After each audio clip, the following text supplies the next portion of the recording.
नमस्कार. तर स्वराज द्वीप आणि शहीद बेट अशा दोन सुंदर बेटांचा प्रवास करून आम्ही पुन्हा एकदा श्री विजयपुरमला यायला निघालो. हा आमचा क्रूजचा शेवटचा प्रवास.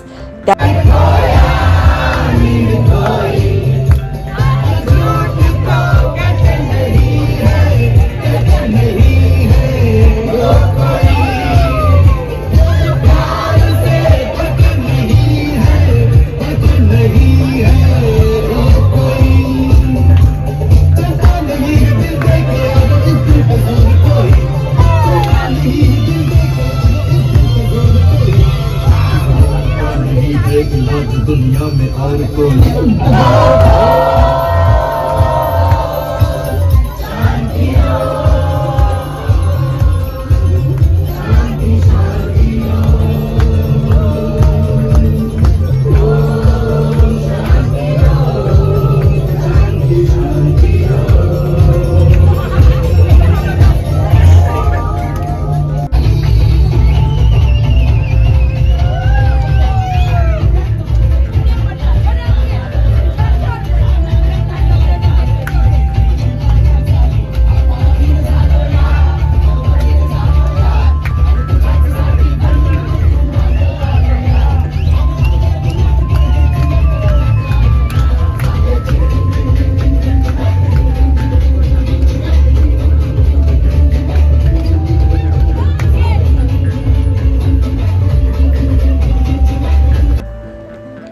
आम्ही श्री विजयपुरमला पोचलो.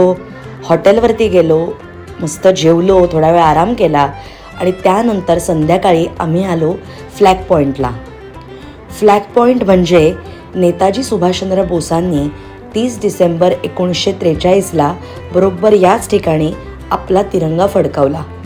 आम्ही तिथे बसलो, थोडा वेळ सगळं एक्सप्लोर केलं, सगळं पाहिलं, तिथली शांतता, तिथला निसर्ग अनुभवला.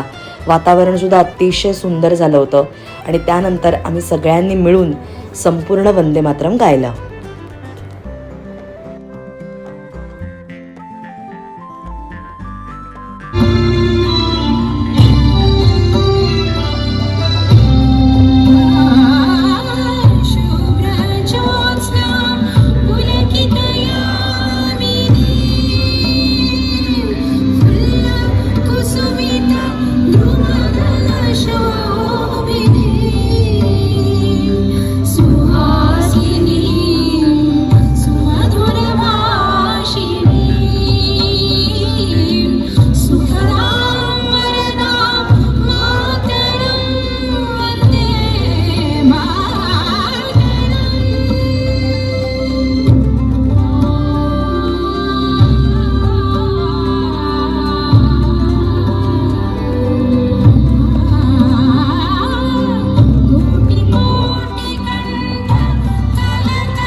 हे सांगणारा आमचा इतिहास आहे. इतिहास जेव्हा सावरकरांच्या तोंडून त्या मुलांना कळला मित्रांनो, तेव्हा तो कवी गोविंद म्हणायला लागला, हा घनश्याम श्रीराम का मूळ होता, कराया स्वमाता महिदास्त मुक्ता, वृथाच्या दयाने तदा युद्ध केले. ते लोक वेळे होते म्हणून त्यांनी युद्ध केलं का? वृथाच्या दयाने तदा युद्ध केले. रणवीर स्वातंत्र्य कोणा मिळाले, रणवीर स्वातंत्र्य कोणा मिळाले. आणि युद्ध केल्याशिवाय स्वातंत्र्य कोणालाच मिळत नाही. मग त्यांनी सांगितलं की जी माणसं आम्हाला म्हणतात ना की तुम्हाला का शस्त्रास्त्र हातात घ्यायची, त्यांना मी उत्तर देतो. काय उत्तर देतो? रणवीर स्वातंत्र्य कोणा मिळेना. मला एक देश दाखवा जगातला की जो एक देश युद्धाशिवाय जिंकला. साधा आता ते काय इस्रायल आणि ते काय युद्ध आपण बघतोय ना, कोण गेलंय मला सांगा, किती देश गेलेत आणि युद्धाशिवाय ते जगू शकलेत? हे सांगणारा माणूस आमच्या देशात इतक्या आधी जन्माला आला. आम्हाला त्याचं कौतुकच नाहीये. दुर्दैव हे युद्धाविना स्वातंत्र्य कोणालाच मिळू शकत नसतं. तर आता तो इतका छोटा इस्रायल सारखा देश अमेरिकेसारख्या राजसत्तेपुढे तो काय काय टिकून राहिलेला आहे. हे का त्यांनी जर असं ठरवलं असतं की आम्ही लहानच आहोत. सावरकरांचं एक वाक्य आहे, ते असं म्हणाले की चिमण्यांनी जर असं ठरवलं की आम्ही ससाण्यांवरती कधी हल्लाच करणार नाही किंवा आम्ही गरुडांवरती कधी हल्लाच करणार नाही, तर गरुड किंवा ससाणे चिमण्यांवरती हल्ला करण्याचे थांबणार आहेत का? जो बलवान देश आहे, जो शक्तिशाली देश आहे, तो सातत्याने जे कमकुवत आहे त्यांना दाबण्याचा प्रयत्न करणार. म्हणून प्रत्येकाने शस्त्रसज्ज व्हायला पाहिजे. हे सांगणारे सावरकर आहे. हे सावरकरांनी स्वातंत्र्याच्या आधी सांगून ठेवलेलं आहे.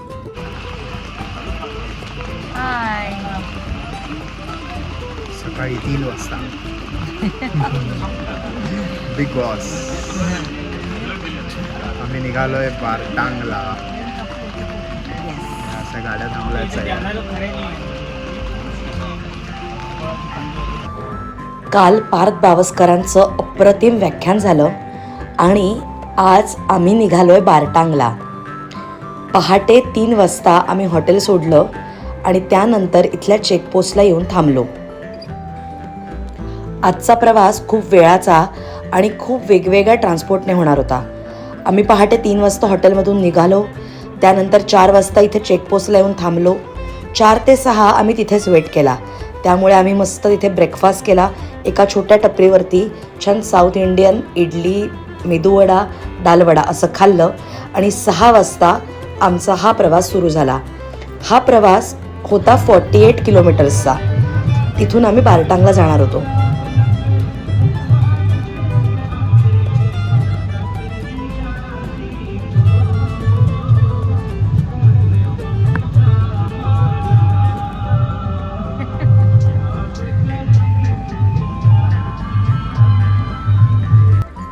या 48 किलोमीटरच्या प्रवासामध्ये मध्ये सगळ्या गाड्या आणि पुढे आणि मागे पोलिसांचा ताफा या पद्धतीनेच ट्रॅव्हल करायचं असतं.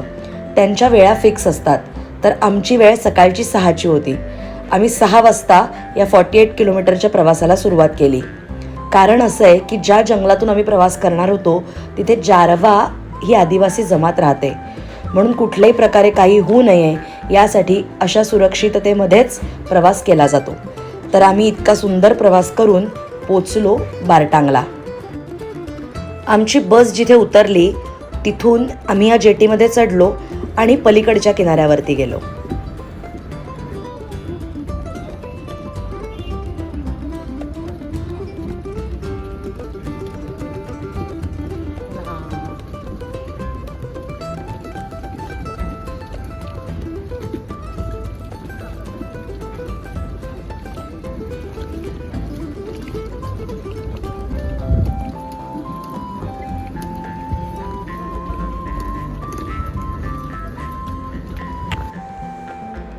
पलीकडच्या किनाऱ्यावरती गेल्यानंतर आमचा पुढचा प्रवास होता स्पीड बोटने. हा प्रवास जवळजवळ 15 ते 20 मिनिटांचा होता.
मस्त एन्जॉय करत करत आम्ही इथे पोचलो. इथे आम्ही आलोय लाईमस्टोनच्या गुफा बघायला. आता इथे बोटीतनं उतरल्यानंतर पुढचा प्रवास आम्हाला चालत करायचा होता. जवळजवळ 1.5 ते 2 किलोमीटरचं छोटंसं ट्रेकिंग होतं. ते करून आम्ही गुहेपर्यंत जाणार होतो.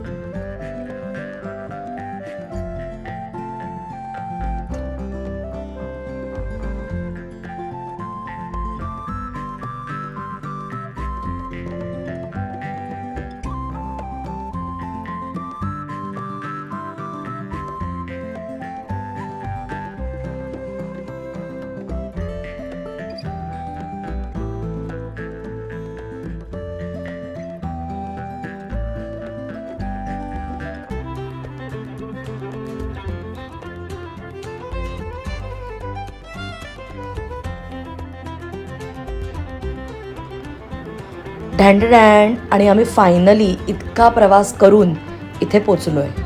आम्ही गुहेमध्ये एंट्री केली आणि आमच्याबरोबर जो बोट चालवत होता तो आमच्याबरोबर आम्हाला माहिती देत होता. ही गुफा कशी तयार झाली, कशा नैसर्गिक गोष्टींमुळे ही गुफा तयार होते आणि वेगवेगळे त्याचे स्ट्रक्चर कसे आहेत, त्याला काय काय म्हणतात, हे सगळं त्याने आम्हाला एक्सप्लेन केलं.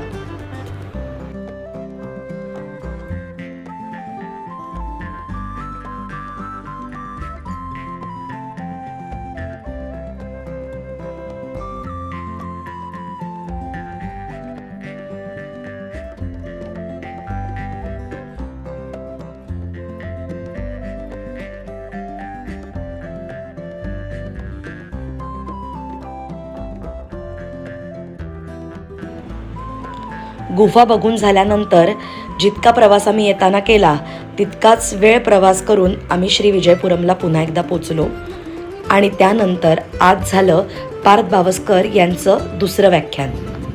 सांगा सांगा वेळी तुझी मुले ही या अंधारात बद्ध करांनी अखेरचा तुझं करीती प्रणिपा.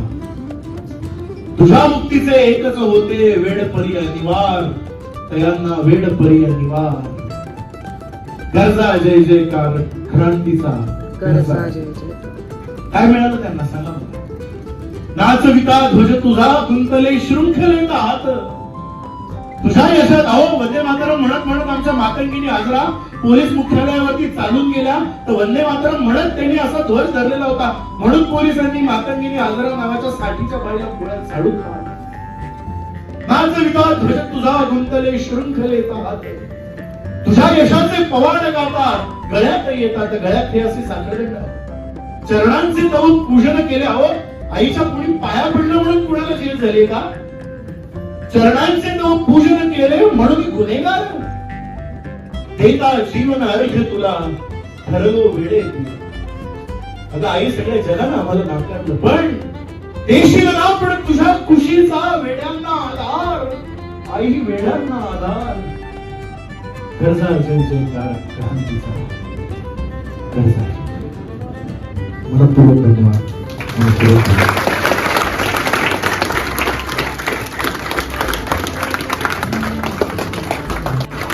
सगळे श्रीधर काम करत असत तसं म्हटलं प्रत्येकाला 20-20, 25-25 यात्रांचा अनुभव आहे. बरेच जण अगदी शब्दामृतच्या श्रीधरांवरती तितकंच प्रेम करतात. आम्ही देखील बऱ्याच जणी आम्हाला म्हणाले होते आम्हाला काकू हाक मारू नका एकंदरीत वय बघता. तर आम्हाला नंतर असं झालं की आता जे आमचे लहान लहान भावंड आले त्यांनी पण आम्हाला काका हाक मारली. म्हटलं हरकत नाही. आता काय जे काय करतो त्याचे पैसे वसूल तर झाले पाहिजेत कुणीतरी. त्यामुळे हे ज्या काही मंडळींनी मेहनत घेतली आणि अशाच काही मेहनतीच्या जोरावरती आणि अगदी चित्रतुल्य असणारे आमचे शरद सर, बंधुतुल्य असणारे पार्थजी, या सगळ्यांच्या पाठीशी तुमचे आशीर्वाद असेच राहू द्या. आता 40 झालेत.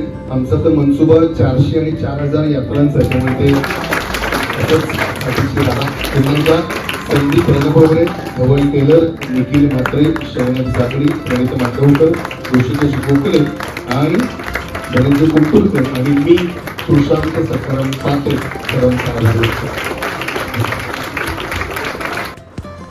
या पुढचा व्लॉग हा या सिरीजचा शेवटचा व्लॉग आहे, त्यामुळे चॅनलला लाईक, शेअर आणि सबस्क्राईब नक्की करा.